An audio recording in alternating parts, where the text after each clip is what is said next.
Imagine si jouer avec la mort te condamnait. Bienvenue dans le marathon du mois d'octobre. Aujourd'hui, on va parler de La Main de Dany et Michael Philippou.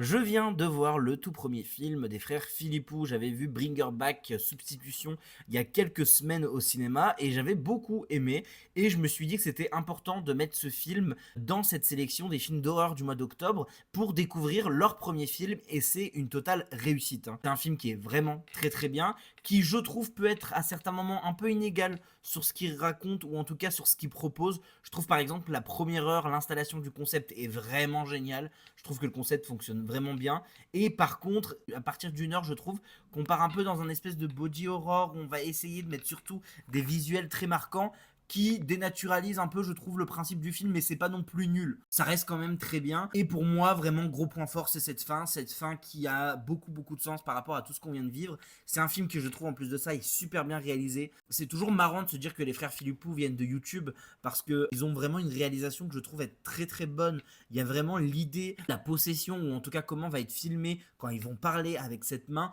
Je trouve ça vraiment génial. Et comme je l'ai dit, pour moi, le gros point fort du film, c'est son scénar. Son scénar avec cette histoire autour de la main, c'est vraiment génial. Et on a tendance dans les films actuels d'horreur de vouloir faire des films à concept. Des films à concept avec un concept qui est fort, mais en fait tout le reste du film, bah, c'est de la grosse merde. Et là honnêtement, on n'est pas du tout dans ça. On est dans un film qui est très bon et qui en plus de ça fonctionne parfaitement avec son concept. Donc pour moi, c'est un gros oui pour La Main des frères Philippou. Et je suis très content de l'avoir découvert. Je vous invite tous à aller voir La Main des frères Philippou.